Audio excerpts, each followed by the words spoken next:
Hello and welcome to Odds on Premier League Match Day 29. We are here after the international break, of course, with the only one, with the great Tom Rennie. Hello, Tom. Hello, nice to be back. I'm still on my holiday, but I've cut it short just to record this video with you. We will keep it short and simple and hopefully very, very successful. Let's do this video, Tom, because the first game we are going to analyze is a big one. Of course, Man City, Liverpool. Remember, guys, to leave your comments and always press the like and subscribe. And now let's go on with the show.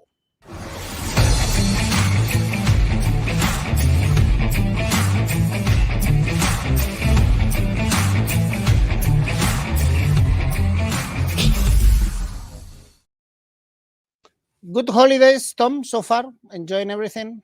It's been veritably bucolic in the south coast of England, some would say. Lovely clear skies some days on the beach in Bognor Regis a couple of days ago. It was very nice.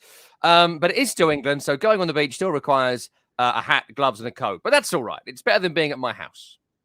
Nice. Hope you keep enjoying your holidays. Of course, I'm going to give you some work to do, Tom. For instance, analyze for us this Man City Liverpool. What a game, I guess, but you will correct me, or also our audience in the comment section, that Liverpool fans want Arsenal, I guess, to win the title.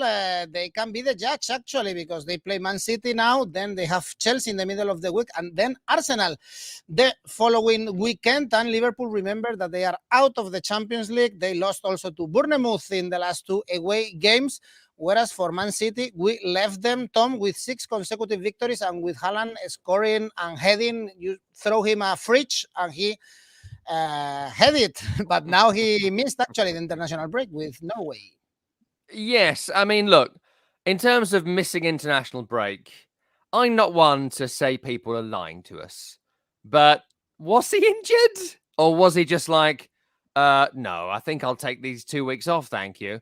And I don't know where he's been, but I wonder how injured he was. If there were Premier League games coming up last weekend, would he have played, as opposed to the Norway games where he might have been a bit like, well, I could probably miss them, couldn't I? So, look, I don't know, but I do know it's quite common for the big players to not play in the March international break. I hope Marcus Rashford had a lovely weekend in New York. So I expect Erling Haaland to be back for this game. They're talking about groin injury, but I think he's going to be fine. And if he is fine, only Phil Foden is missing for Manchester City. And it's incredible with City. Feels like every year, all the other clubs, Liverpool specifically, have 5, 6, 7, 8 injuries going into the home stretch. And it's all about who can be fit and who's not. For Man City, there's rarely any injuries. Like maybe 1 or 2 players, but there's never a massive long injury list where they're down to the bare bones. There's not been a run of games this season where they've had to play like the youth team. Even though they've got quite a thin squad, City seem to always put out a very strong team. So I think that's quite interesting. In terms of the way they're playing, look, City have not been incredible, right? If you think about how the Premier League season has gone, this has not been a vintage season for them, even if they're champions. I worked on the Palace game, their last league game before the break. The West Ham game was called off because of the FA Cup. Terrible performance. Didn't deserve to win. Got a penalty given away poorly by Michael Elise. And they won the game against Newcastle. Newcastle probably could have got something. Bournemouth, yeah, fair enough, thrashed them. But before that, Nottingham Forest away. Didn't click all game. Second half, they were awful. So they're not the safe bet they used to be, Manchester City. The only thing you can really guarantee in this game is that the possession stats will be over 60%. That's around about it. In the old days, you could have said 70. The thing is with this game, and a Premier League classic it's been in recent years, Liverpool's away form this year is why they're not in the Champions League places. Their former Anfield remains the former Anfield. Away from home this season, Liverpool, incredibly, 3 victories from their 13 games. Now, that's great if you're Wolverhampton Wanderers, or it would be really impressive if you were West Ham. If West Ham had that away record, they wouldn't be in the bottom 3. It's the fact they can't win away that puts them in it. But Liverpool not winning away much all season, it's a massive, massive concern. How's this game going to go? I think you're not going to get the kind of Premier League classic we've had in recent years. Why? Because Liverpool go into it in failing confidence. They go into it with questions to answer. They go into it with concerns about the fitness and form of Virgil van Dijk all season long. The midfield remains a massive problem. And offensively, they can score goals. Mo Salah is actually in pretty decent form again. 9 shots on target in his last 6 Premier League games. So look at that market for Salah to at least hit the target and potentially score. But Liverpool's problems remain the same problems all season. They've got to get 2 new starting midfielders in this summer and potentially look at getting a definitive partner for Van Dijk or a replacement for Van Dijk. But that's a conversation for another day. For Man City, I expect them to dominate. Haaland, similar to Salah, is setting the target and scoring goals in every single game he plays. So look at the Haaland to score market as ever in this game. Look at Haaland and Salah both to score in this game. That brings you around 10-1 on most markets this morning. And as ever, the Haaland hat-trick market. I know, but it's 21-1 for a Haaland hat-trick.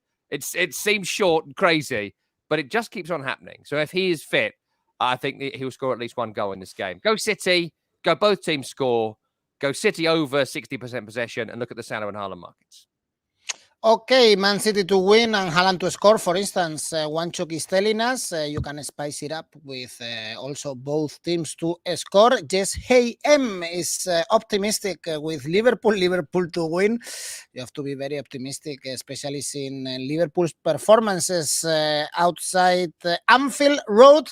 And Man City, for instance, Asian handicap -1. This one could be also good. Actually, it should pay around 2 for Man City to win. Well, this is an important game for the title race, of course. And after this game, we have Arsenal playing at home against Leeds. Lille play in the league. And Arsenal, as I said, after this game, by the way, they are going to Anfield. This is going to be a big test. Last time they played was an easy victory against Crystal Palace. We've seen also in the international break, Saka playing really well for England as he does for Arsenal, whereas for Leeds, Tom, they are outside the relegation spots thanks to that victory 4-2 in Wolverhampton that no one expected. In the last games, we are seeing a lot of goals actually in Leeds games. Yeah, certainly. I never saw that coming. The Leeds victory. The thing is with Leeds, we spoke about it before. I'll start with them briefly because I think what they're quite interesting is that if that young trio up front hit the ground, and we spoke about this previously, Crescencio Somerville, love him. Wilfried Gnonto should be fit for this game. Superb. Like the look of Rutter as well. All young strikers, all exuberance and flair, but no great experience. That goes 2 ways. Number 1, the game's become too big for them. They miss chances when they come. Number 2, they're outstanding. What do we see in the last game? Outstanding from that trio. And Wilfried Gnonto, there's some doubts about him having played for Italy during the international break, but if he is fit, what a sensational player he's going to be. I think he's still 18, maybe 19, but certainly a teenager. Incredible. Love watching him. I think he's going to have a massive career. Hopefully, if Leeds stay up 3 or 4 years with Leeds before we see where he goes after that. But I think he's got terrific potential. And Leeds will do what they do. Even though Javi Gracia's come in, they're going to do what they do, which is get on the front foot because they're not great defensively. Doubts about 1 or 2 defensive-minded players for Leeds United as well. Voba's got a hamstring problem. That there's some issues maybe with some other players across the back line. Losing Tyler Adams is huge in midfield. A chance for Weston McKennie, his fellow US international, to step up and be the best midfielder at the club, which they brought him in to do. You know, if someone goes to Juventus to Leeds, you should probably be the best player at the club. And if not, something's wrong there. And I don't think that he's been as spectacular as maybe he could be. So that's Leeds. I think they will score in this game, by the way, as well, with the trio they've got up front. With Arsenal, the issue is who's fit. Thomas Partey, we don't know. And Jorginho, though he's done well when he's come in, he's not Thomas Partey. There's some doubts about William Saliba, as we talked today. I think he'll probably be fit, but we're being told there's a lower back problem there. And we don't know how fit Gabriel Jesus is coming back from his long-term injury. We know Eddie Nketiah is likely missing. So if he is missing, that means Martinelli stays central. It means Trossard stays left. Not a great problem because Trossard's been outstanding, but in the home stretch of this season, what is it, 10, 12 games to go for most teams? If they've got Gabriel Jesus for those games, they'll be champions. That I think is, from this point, he's going to be so crucial. I know they've been great without him, but they wouldn't be there without him, the form he showed before he got injured. So I think you look at Arsenal here, obviously, because they are the better team. I'd certainly look at the both teams to score market, I wouldn't be stunned to see Leeds score the opening goal in the opening 15, 20 minutes. And Arsenal have to come from behind to win, something they've been spectacular at this season and have done at home a few times. Both teams score, Arsenal win, Arsenal goals in the second half. And look at the late Arsenal market as well. It's all gone a bit Fergie time at Arsenal. So look at goals for Arsenal from the 70th minute onwards. And as ever, the Saka and Martinelli markets, you've mentioned it there, they're joint top goal scorers this season with 13 apiece. Saka to score 2 goals in this game is 13-1. In the form he's in right now, I quite like that. All right, probably an entertaining one, I guess, over 2.5 goals. For instance, we have Jess Hey M telling us, and there are different versions, of course, to spice it up a little bit, because Arsenal to win is very low, 1.3, Arsenal to score in both halves, Arsenal half time, full time, Asian handicap -1. Some options for you. And by the way, we had a question about the tipsters competitions that we are gonna launch in Oddspedia. Stay tuned, because we are working on that. So apart from creating your tips, in a few weeks, hopefully you can win some money, some prizes, or whatever we offer. Something good, Tom, I'm sure. Something good to enjoy your holidays. Next game, Bournemouth Fulham, with Bournemouth penultimate in the standings. But the last home game, by the way, was a victory against Liverpool, and Fulham, nothing to play for, I would say, in these last months of competitions, because they are out of the FA Cup. What a game they had against Man United. And in the Premier League, they've been doing great, but they are safe. It's difficult for them to go to Europe. What are they going to do, this Fulham? Are they going to compete until the end? I don't think so. I think 2 or 3 weeks ago, we had a conversation about Fulham, and I felt like their season was about to tail off. It's been a terrific campaign, but way, way, way above expectation, right? No one saw Mitrovic scoring the goals that he did first half of the season. No one saw Willian stepping into the breach of Manor Solomon and having a terrific run of form. No one saw Solomon coming back from injury and playing as well as he did. Palhinha, we knew was a good player, but great season. You know, Tim Ream, who's flopped in the Premier League multiple times, has been amazing. You know, I could go on. It's been an incredible season for Fulham. But what you saw in that Man United game, massive blow up. You know, Marco Silva started to realise the season's coming to its end, and that FA Cup game was everything to them. And they utterly collapsed in that 2 or 3 minutes. Mitrovic taking advantage of the referee in the way that he did, and kind of pushing him and trying to get into his face like it was some sort of pub brawl, and the referee was looking at his girl. You know, utterly unacceptable from Mitrovic, and I think he'll probably miss the rest of the season. That's a blow.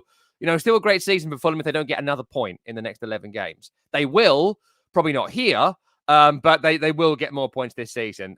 Bournemouth, that relegation battle, man. I mean, that's something else. I mean, you know, you've worked in this game for a long time watching the Premier League, and it's not been like this. There's always one that's gone at this point, and no one's gone. Southampton this weekend, who play West Ham, you know, they could go 14th with victory, or they could end up bottom and maybe looking adrift, depending on how Bournemouth and West Ham get on this weekend, and Leicester. So very, very tight right now. Next 3 or 4 games going to be crucial. I think 1 or 2 teams will get out of it, and Bournemouth have got a great chance. They've got a great chance because they've given themselves a great chance. 2 wins in their last 5. Good performances in some of those games when they lost as well. Shouldn't have lost against Arsenal. Played well at points against Man City. Of course, beating Liverpool as well at home was sensational. This game's a horror. I've got to tell you, an absolute horror of a game. If the full Fulham team was there, I would pick them. If this was 6 weeks ago, I would pick them. But right now, there is just something about Bournemouth. Draw I like at around 3.5, 4-1. Double chance, Bournemouth, and a draw is also quite nice because at 2.7 for a home team to win, that's quite long, actually. So I'd be looking here for an under, 2.5. I'd be looking here for a double chance, Bournemouth and Bournemouth draw. And look at the Philip Billing marking as well.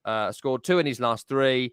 He's coming to the fore as a number 10 for Bournemouth, where I think he's always kind of belonged behind a striker, making the right runs at the right time, and people are cutting the ball back to him. So Billing to score anytime, and Bournemouth draw or win. Avoid Fulham. It's very difficult, this one. Tom is picking Bournemouth, but we have some people going for the draw. Most of the people double chance, either for Fulham or for Bournemouth. Bournemouth won't lose. Also, by the way, you can do, for instance, or try draw no bet for Bournemouth or Fulham. Should be around 2.0. So if there is a draw, very likely here you get your money back. And then we have Brighton Brentford, with Brighton really favorite for this game. I think it's two of the best teams this season in the Premier League, or overperforming, still looking at European spots. Brighton even alive in the FA Cup and in great form, Tom. 4 victories, 1 draw in the last 5 games. I'm not surprised, obviously, to see these odds, but on the other hand, we have Brentford with only 1 defeat in the last 9 Premier League games. Yeah, tricky game, this one. And at 1.69, I know Brighton are so good and they win so many games, but at 1.69, it's not really worth my money to put it on Brighton for this game, because they're good and sort of reliable, but reliable is a funny word when it comes to betting, right? They're reliable if it's not my money, right? But if it's my money, 1.69 doesn't do it for me. 2.2, 2.3 for Brighton for this game. I take it all day long, but I think that's reflective on how Brighton have been this season. I think people have been taking them when they've been over 2-1 at home. And they've been losing out the bookies. 7 victories for Brighton at home this season, 4 defeats, 4 wins in the last 5. A couple of terrific performances as well from Brighton at home. They beat Crystal Palace, their big rivals. They slaughtered West Ham previously. So it's going to be really interesting. The amazing thing about Brentford is that I saw a stat a couple of weeks ago. I've not got it verbatim here, but when they score the opening goal, which they've done in around 23 Premier League games, they'd not been beaten. Never lost the game when they've scored the opening goal in a Premier League game. And also, they'd won around 18 of 23. Now, that might not be slightly off that statistic, but it's broadly true. You know, it might be a couple of games out here or there, but they always get something if they score the opening goal. So the opening goal in this game is going to be crucial. If Brentford score it, good luck to you in all your endeavours, because they're so difficult to score against. If Brighton get it and Brentford have to come out, not really the way they play, Brighton could be on for a bit of a win here, a big win as well, which the bookies think is going to happen. So what do we look at here? We look at 2 scorelines. Number 1, Brighton win over 2.5. They give them a bit of a beating in this game.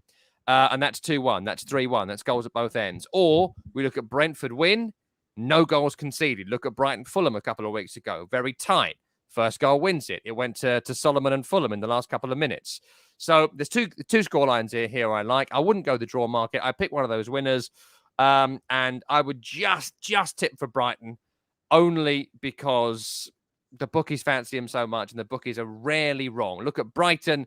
Both teams score, and Brighton to score the first goal. Both teams to score, absolutely. Eric is telling us, also Bonjovu is going for both teams to score, and Fox5 is telling us the odds for a no in both teams to score, actually 2.04, because Brighton has the lowest both teams to score at home in the Premier League. Well, in the Oddspedia website, we can check actually the statistics about both teams to score, and we see Brighton overall, both at home and away, in the 5th spot. So a lot of both teams to score. 56% of their games ended in both teams to score. Just back in what nice. Tom said. Yeah. Well, very nice, I think. I knew I was right. I felt I was right. I knew I was going to be right. I felt like I was going to be right. And I'm happy to be proved right on that one while we lose Edu briefly. Should we press on? I think we probably should. Let's move on to the next game, shall we, in our list, which is Crystal Palace against Leicester City, whilst we wait for Edu to return. And I got to tell you this. I cannot believe that Roy Hodgson is back. That's baffling to me. That's confusing. Look, I don't think Patrick Vieira was doing a good job, right? We all know that. No wins in 2023. It's evident there'd been some fallout in the back room at Crystal Palace as well. So, you know, he was going to go, whatever happened. Patrick Vieira, throughout his career, 2 previous clubs as manager, has had this kind of second season syndrome where it's all gone wrong for him. So I'm not surprised maybe to see him leave. I think maybe the timing was odd. And also to bring back Roy Hodgson, who, by the way, was not renewed, to bring in Patrick Vieira to give the club a new direction. Utterly bizarre thing to do. And I think Roy, you know, I've spoken to Roy on a couple of shows, and I think he's a terrific person, incredible career. But at 75, the right man to come in for a firefighting job, having done it last season at Watford and gone down so miserably. I know he signed a lot of these players, which makes it a little bit different to the Watford situation. But what's going to improve? The biggest issue at Crystal Palace is what? Goal scoring. Is Roy Hodgson known as a wildly attacking manager? Absolutely not. It's 22 goals scored all season. It's 1 point in the last 5. It's 6 wins all campaign.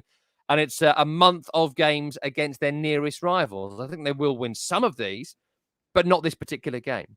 And I think the odds being so close reflects that. How is he going to improve things? Is he going to make Odsonne Edouard or Jean-Philippe Mateta better strikers? Don't see it. Last time he was there, he had some really exciting offensive players, and the only one from that guard is Wilfried Zaha, and he's just not the player he once was. The only improvement probably will be that at least Roy Hodgson's going to play him on the left wing as opposed to Patrick Vieira, who kept playing him in the centre-forward position, which made absolutely no sense. So I wouldn't go for Palace here. I wouldn't look at Palace here at all. And at 2.62, it's not worth your time. Leicester City, I still think Leicester and West Ham and probably Everton are going to pull well clear of the relegation battle, and I think Crystal Palace will be in it. And I said that to you a couple of weeks ago. No one's pulling out at the moment, but I think somebody will soon. Leicester, I think they just have James Maddison. And I know I say this to you every week, and I know it's boring, but he's just exceptional.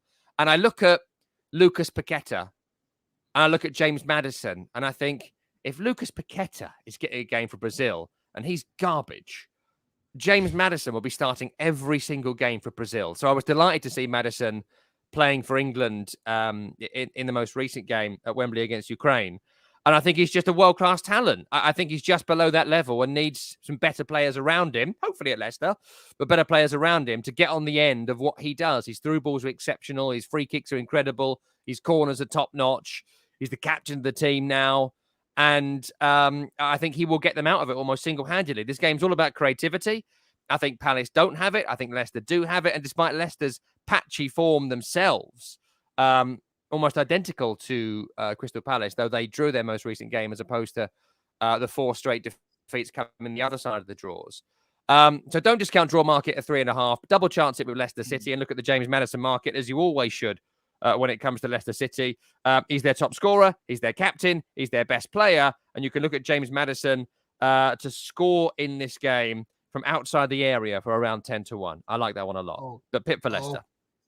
All right, Leicester or a draw, for instance, for Anchor. I had a stroke when I was about to talk about Roy Hodgson coming back to Crystal Palace.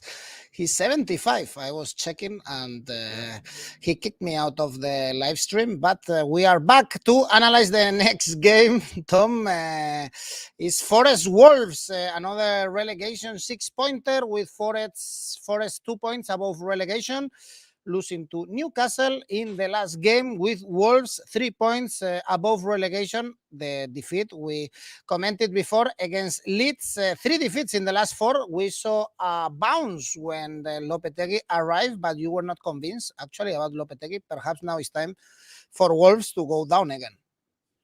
Oh, another game this weekend. I don't know. I just don't know how anyone could know.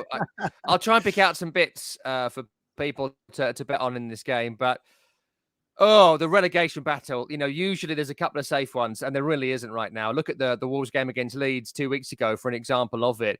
With Nottingham Forest, I think they're a poor team. They're a poor team who took 25 weeks to work out what they wanted to do. Brennan Johnson has been superb for them, absolutely superb, but they had him already. So, what was the point of buying all the players they did? The injury list is massive, but the squad is massive. So you kind of expect it from those that are out. Apart from Henderson, I'm not sure anyone would particularly be getting in this team. There's some doubts about Brennan Johnson, but I think he'll be all right. The signing of Andre Ayew, he's not even the best Ayew. It doesn't make a great deal of sense to me. If Forest do stay up, and I think they might just squeak it, it'll be from victories at home. 6 wins this season, 5 at home. I think 4 of them were by 1-0. The Newcastle game would have hurt them at home because even against Newcastle, having beaten Liverpool at home previously and pushed Chelsea close, I think they would have fancied their chances against anyone at home. So that would have damaged them. And I think there's a possibility that a little bit of confidence at home might have been lost. Look, if they're going to stay in the Premier League, got to win this game. Have to win this game from what is left. You have to beat Wolves at home. You've got to beat your rivals at home. And that speaks to a couple of games this weekend. Crystal Palace, Leicester we just did, and West Ham, Southampton we'll do later.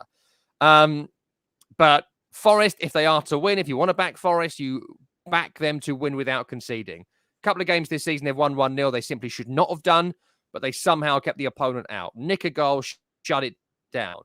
That's what they will try to do. For Wolverhampton Wanderers, sketchy form. It really is sketchy. Why is it so sketchy? I think that they have a really defensive squad.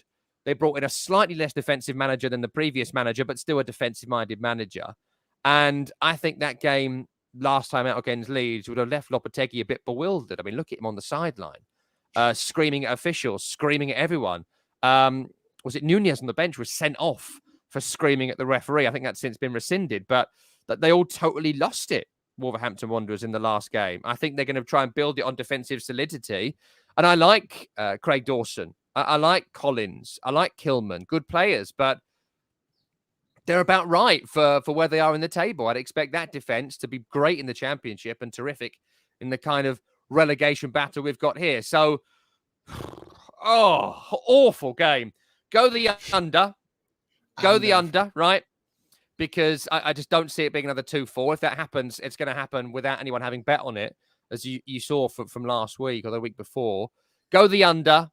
I think one of these teams wins without conceding, so pick a winner. The 0-0 draw wouldn't surprise me either, with two really defensive teams. But the under, and pick a winner from it. We have Foxfi also flagging the cards market, and also Eric over 4 cards or over 2.5 cards for Forest. This pays 2.1. Actually, this could be a good idea. A tense game, 6-pointer for the relegation. Could be a good idea also going for the cards market. And the last game we have on Saturday is Chelsea. Aston Villa. Chelsea, they look slightly better, but then they drop points at home against Everton. They beat Leicester and Leeds before. They have Liverpool in the middle of the week. The following one, they have Real Madrid. And we have Aston Villa also, that some weeks ago we said that perhaps they were looking to the next season, but then they are in great form now. 10 points out of the last 12. Yeah, fascinating actually, this one. Really, really interesting. Chelsea have shown some real improvement the last couple of weeks, to your point. I think that Graham Potter is really bedding in. I think some of the players, they bought so many players. It was always going to take time for some rather than others. Have started to bed in. João Felix is looking better with every week. I think he looked outstanding whenever he's played for Chelsea. There's a certain freedom about him that maybe we've not seen at Atleti for a few years. Just getting away from Simeone might be the difference, as opposed to any sort of tactical change. But he looks really good. I think that they are still a striker short. I like Kai Havertz, but he keeps proving the point despite recent goals, mainly from the penalty spot, that he just isn't a centre forward. I think he is the first person to tell you he's not a centre forward. And it just comes to whether he's fit as well. I think he should be. There's a virus he's had, but virus / doesn't want to play the international break. I have my doubts about all players at this point. So I think they're looking a touch more settled. I think Enzo Fernandez is showing his quality and getting better weekly. I think having Ben Chilwell back, I think having Reece James back, some doubts about him. But again, did he just want to miss the international break? Probably. I think that gives them a terrific balance. It's what Tuchel wanted. It's what Potter wants. And I think there's good things about Chelsea. And they're gonna thrash somebody at some point. They really are, when it clicks and when it clicks properly. It's not going to be Aston Villa, mind. I went to Aston Villa West Ham before the international break, the week before the final week. And they look a different team. They do look a different team. Ollie Watkins, incredible form he's in right now. Just looks outstanding. The goal he scored at London Stadium in the game I was at, across from the left-hand side in between two good defenders, Naguer and Zuma. Read the cross well from the left-hand side, heads it home beautifully. 9 goals this season, 6 in his last 8 Premier League games. To score in this game is 5-1. We know Chelsea can see goals. So for Aston Villa, look at the Ollie Watkins market. It's not going to be a thrashing here. I think it's under 2.5 goals in the game. I'd be looking at the draw market at 4-1. Beautiful, this one. Screams 1-1 draw. Look at recent Chelsea performances at home as well. The draw against Everton, the squeaky win against Leeds United, a couple of other performances at home which haven't been particularly spectacular. And Villa get points. 8 draws this season, Chelsea. 5 draws this season, Aston Villa. look at the draw market, Mhm. look at both teams to score, look at under 2.5, and look at Ollie Watkins. Beautiful odds actually to back Aston Villa somehow. Double chance for Anchor, or perhaps you can go for Asian Handicap +1 or something like this. So if they lose only for 1 goal, you get your money back. If they draw, as you suggest, or win, you win your bet, because Aston Villa to win 5.6. If you dare to try it, is not bad as well. Games on Sunday, Tom. Tension. West Ham, Southampton ahead on Sunday. West Ham is still alive, of course, in Europe, but in relegation spots right now in the Premier League. Their home form, I guess, is what you should trust. 2 victories and 2 draws in the last 4. And Southampton, bottom of the table, but they are alive, actually, only 2 points away from salvation. And they had some good games recently. Oh, horrible. Another horrible game, this one. With West Ham, just on the European note, every Premier League team should win the Conference League every season. Every single one of them should win it. So, look, no, I don't want to disrespect what West Ham have done in that competition. They've won every single game in it. It's what I would expect from the Premier League team, and they're in the quarterfinals against Ghent. There could be a semi-final against Anderlecht, who they've beaten already in the competition. So they should win that competition, even if they finish bottom of the Premier League, right? In terms of league form, it's been a lot better since the World Cup for West Ham. That the run before the World Cup is why they are where they are. There was a run of 7 straight defeats, which is, I mean, Moy should have been sacked at that point. You can't lose that many games in a row and stay in your job. He has somehow, and West Ham continued to limp on. I still think of all the teams in it, they have the best squad, and I don't think it's actually that close compared to them and the teams around them. And we talk about players being like good or bad or whatever. Are they right for this team, right for that team? Every other team in this relegation battle would give their right arm for one of the 3 strikers West Ham have. Antonio, Scamacca, and Danny Ings. We can talk about how good they are till the cows come home. But if you're Everton, you'd love one of them. If you're Forest, you'd love one of them. If you're Leicester, you'd love one of them. You get my point. So David Moyes got to make it work. West Ham's players now have to make it work. Whether you want to go and play for Chelsea and Arsenal, Declan Rice, or you want to go back to Italy, Scamacca, now's the time to shut up and get on with it and get the wins to get West Ham over the line. And this is the kind of game they've got to do it in. And in fact, they've got this game, then Newcastle on Wednesday. Very difficult game, both of them. But win both those games. Fulham next week. West Ham could be out of it this time next week. I'm not saying they will. I'm saying that's got to be the mentality of this squad. Get it over by next week. Win these 3 games. Pick up 7 points, 6 points. And 6 points could be massive for West Ham. Well, they will be. 6 points puts them on 30, which statistically is 5 from safety with 10 games to go. Changes everything, these 2 games. Oh, they're so rubbish, though. They're just so rubbish. They're inexplicably rubbish. And I don't see how... Look, I'll go through the team briefly, and I'll tell you how they should win this game. You know, Ben Rama had 10 shots against Aston Villa and only scored 1 from the penalty spot. Profligate. Jarrod Bowen scored a couple against Everton, has not scored since. Danny Ings, couple against Forest, not scored since. Declan Rice, Lucas Paqueta, and Thomas Soucek. It's a brilliant set of players. Why doesn't it work together? I don't know. But it isn't.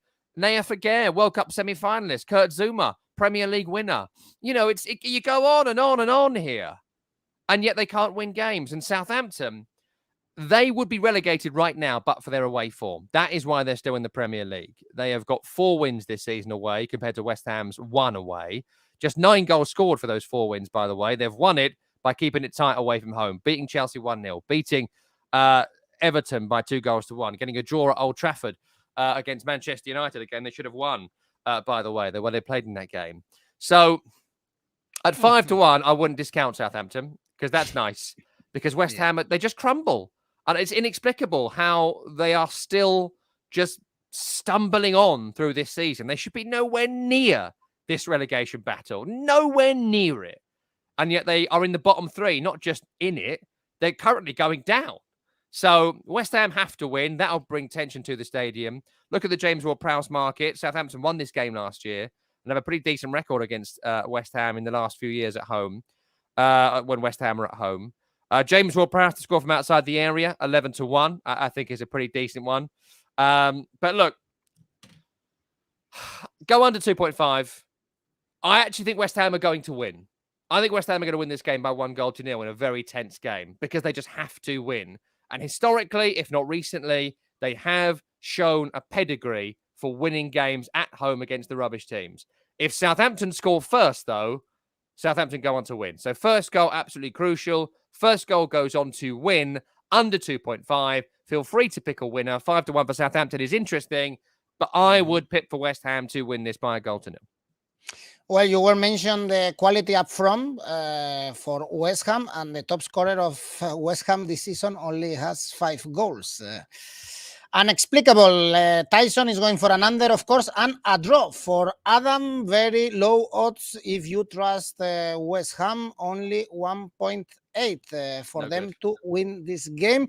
Thank you, by the way, Adam, for your appreciation about the tips and the stream. And still 2 more games. Newcastle, Man United. This is a good one for the Champions League fight because Newcastle, they have, of course, still hopes, only 3 points away from Man United. So if they win, they will level points, and they won the last 2 games against Forest and Wolverhampton. Man United, perhaps 1 month ago, they had still some hopes about the title. Now, of course, they are focused in the competitions in the FA Cup and in the Europa League, but Tom, they have to keep an eye to finish 4th also in the Premier League, or between the top 4. Yeah, massive game, this one, in terms of Champions League qualification. Is it to be a return to the top table for one of the old and great names of the Premier League, or will it be the new money from Saudi Arabia getting Newcastle into the Champions League for the first time in this new regime? And I think this game is going to be crucial in that run. Absolutely crucial in that run. I think the winner will be a Champions League team next season. I think the loser might be in the Conference or Europa League. The great thing about Newcastle, for a Newcastle fan, is that they're so hard to beat still. I mean, look, they did lose against Liverpool and Man City back-to-back, right? That did happen. But they are a team that, apart from that, have barely been beaten all season, right? 3 defeats all campaign. Terrific. I think the Carabao Cup did distract them. I think the squad was stretched a little bit, and I think the fever the City got about that Carabao Cup final absolutely affected the things that were happening on the field. In this game, there's no Miguel Almiron, huge blow. I think he's been their player of the season. Doubts about Alan Saint-Maximin, who's offered a lot since coming back in, and Nick Pope. There were some doubts about him, but also watching the last couple of games, the Wolves game specifically, having a bit of a wobble. Nick Pope at the moment. I wonder if they might be thinking, or Loris Karius played well in that cup final. Maybe we should give him a whirl, or at least Martin Dubravka. So some issues there with Newcastle. If they are to win, they're not going to thrash Man United, right? It's going to be an under 2.5. So certainly be looking at the under 2.5 market in this game. I think you've got to look at the Alexander Isak and or Callum Wilson market. Take a pick on who you think Eddie Howe's going to pick up front. I think I'll probably go Wilson if fit. And I think Callum Wilson could be quite dangerous in behind the back line. I think it'll be 0-0 for a long time here. Look, Man United without Marcus Rashford, I think he'll be fit, by the way, because it's international break. He wasn't that injured. He was fit enough to walk around New York and climb up the Empire State Building. He wasn't exactly in a cryogenic chamber trying to get fit for this one. Like, no, do what you want, right? But don't lie to me. You know, don't wee in my pocket and tell me it's raining. You wanted the week off, and it's fair enough. You've earned it. But, you know, we shall see. If he's not fit, I'll take that back. But 18 goals scored since the World Cup. Marcus Rashford, absolutely crucial. Without him, they're not the same team. I think he will be fit. I think you're looking here at 2 teams who are in a great position. I think you're looking at a game full of tension. I think if Marcus Rashford is fit, I'd pick for Manchester United. You rarely get Man United at 3-1, by the way. Rarely. So It might be worth just pipping that on its own. But I would say low-scoring game. I'd be looking at the first goal scorer goes on to be the winner. If Man United score first, they go on to win by 2-0. If Newcastle score first, they expect them to hold on and win it 1-0. So one of these teams will win without this game, or without them conceding. But if Rashford's playing, you know where to go. I'm so surprised to see these odds actually for Man United as the underdog. We usually see completely low odds, even if Man United are rubbish. They have very low odds, and now that they are very competitive this season, we have this, so perhaps we should take it, but it's very difficult to predict this match day. Tom, look at the comments. For instance, Adam, Newcastle to win at home. Viper, I feel a draw here. It will be a tight game. Mem, for instance, going for Man United, also on cards.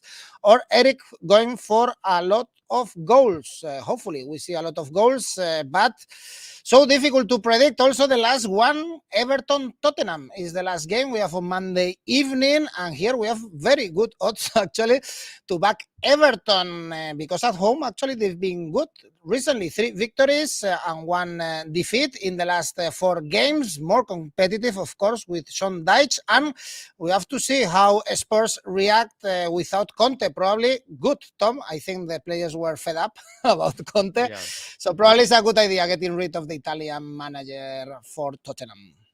Yeah, I think so. Look, with Everton, Sean Dyche has come in and done absolutely everything we predicted. Like, nothing has been a surprise, and that's not a criticism.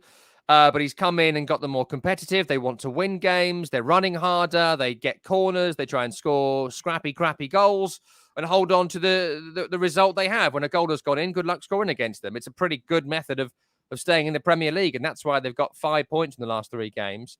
And they're tricky ones too. Away at Forest, away at Chelsea, beating Brentford at home, who at that point I've been unbeaten for months on end. So full credit to Sean Dyche and Everton. I think they'll stay up because they made the appointment of Sean Dyche. It's not pretty, but I get paid to watch it. So what do I care? And if people who pay to watch it enjoy it, then, more power to them. They're not going to impress us.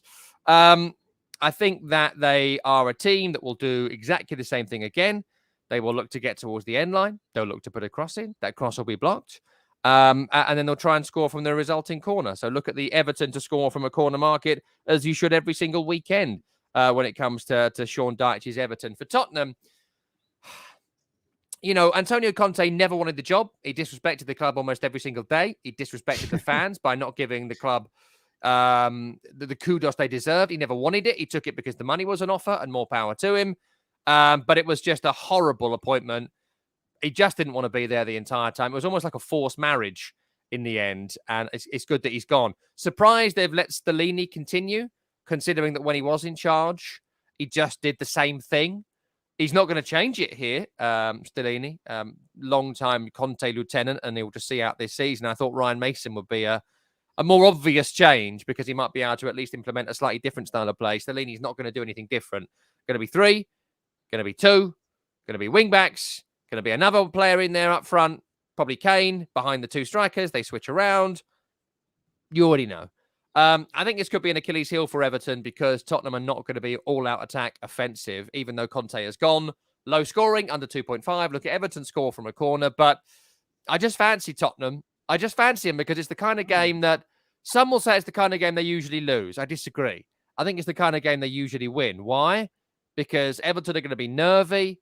On the break, Tottenham are terrific. And I think that the longer the game goes on, Everton will feel a draw is not enough. And I think that's right. They'll chase it and Tottenham will hit them on the break. And look for Harry Kane to score in this game. His form has been terrific. Look at his header run this season. More headers this season than any other player in the Premier League campaign. Kane to score, Tottenham to win, under 2.5. If you look at the draw market, go for both teams to score and Everton's goal from a corner. Scrappy game here, perhaps. We have a comment. It was Adam actually telling us this. Under 2.5 goals, Romero to be booked. Some options for the last game. Also, thanks everyone, of course, for your support. Also, Rafael and everyone, thanks, of course, for watching. This is very challenging, Tom. I have to say, very difficult games. It's not a good idea going for the outright markets in these tight games. And I'm going to challenge you even more. Is there any safe bet this weekend? There's not really many safe bets, but this season, betting on Arsenal is usually safe. 22 wins from 28 games. They take on a Leeds United side who I think will be relegated this season. So look for Arsenal to beat Leeds. That's pretty safe, hopefully. And Yoraka?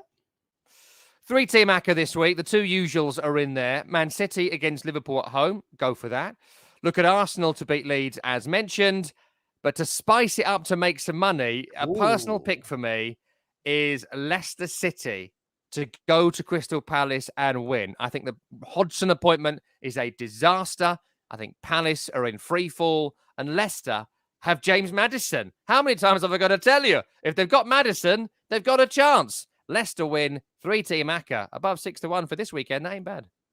Those are very good odds, Tom. I just have to say to you, enjoy your bucolic landscape, look outside your window and enjoy England. Bye bye. Thank you. Thanks, everyone. Don't forget, press the like and subscribe. See you next week. Good luck.